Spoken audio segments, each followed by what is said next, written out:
Yan mga kabalasgong tunay. Kwentong tulay naman tayo, oh. Napakalalaki ng poste. Ito po yung poste ng tulay dito sa Caballero. Napakatibay po niyan. Puro solid ang bakal. Yan. Solid po yan.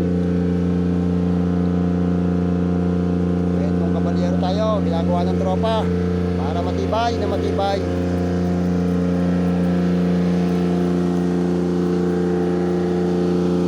Po mga kabalasgo,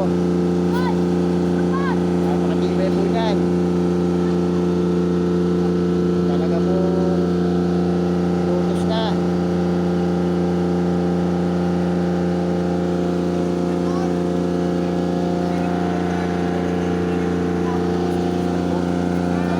Gusto po ni Pangulo na talagang solid yung mga gagawing poste ng ating mga kalsada, mga tulay.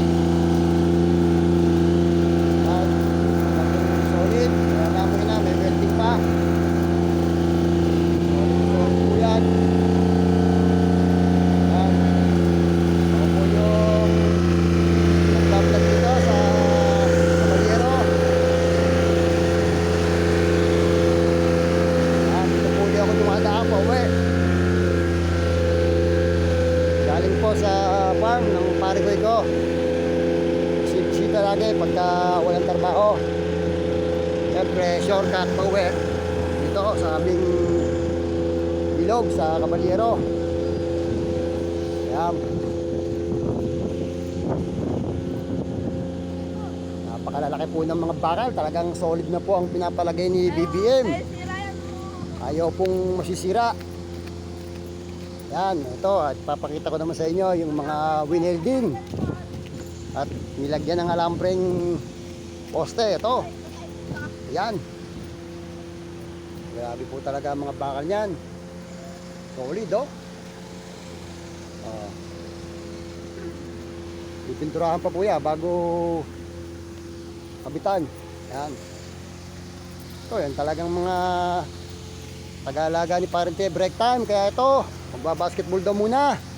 Parikoy, babasketball daw muna itong mga handler mo. At break time daw.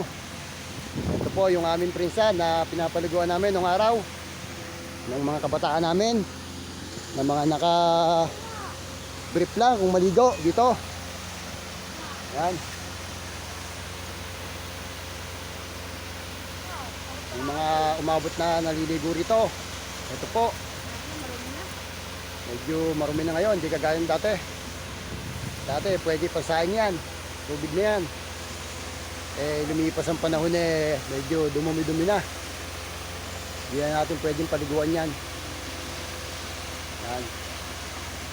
Yan, at nilalagyan po ng malalaking imbornal.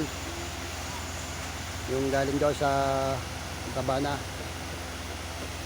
Yan. Yan, ito po ang panghukay. Napakataas po. Kung gano'ng kalalim ang maaabot na hukay niyan. Yan. Mga ilang panahon lang po ay napakaganda na rito sa Caballerong to.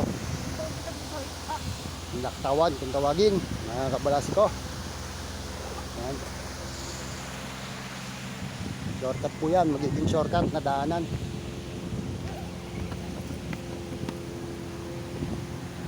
Yan.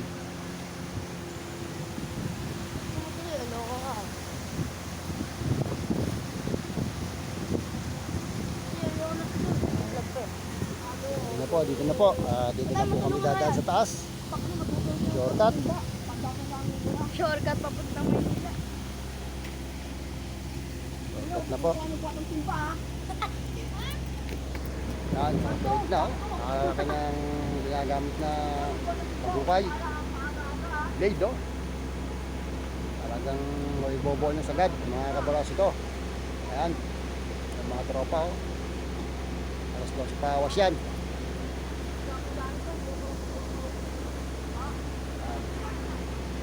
Ay, dito na aakyat. Dito na po ako umakyat dito. Pauwi. Ayan. Shortcut. Uli, yan, pinailip din ng tubig. Yan. So, shortcut, pauwi sa bahay. Yan. So, malapit na daan niya pagka nag-shortcut kayo. So, kung sasakay sa tricycle, kaya tubig din yan hanggang sa kanto. Okay po, hanggang dito na lang uli.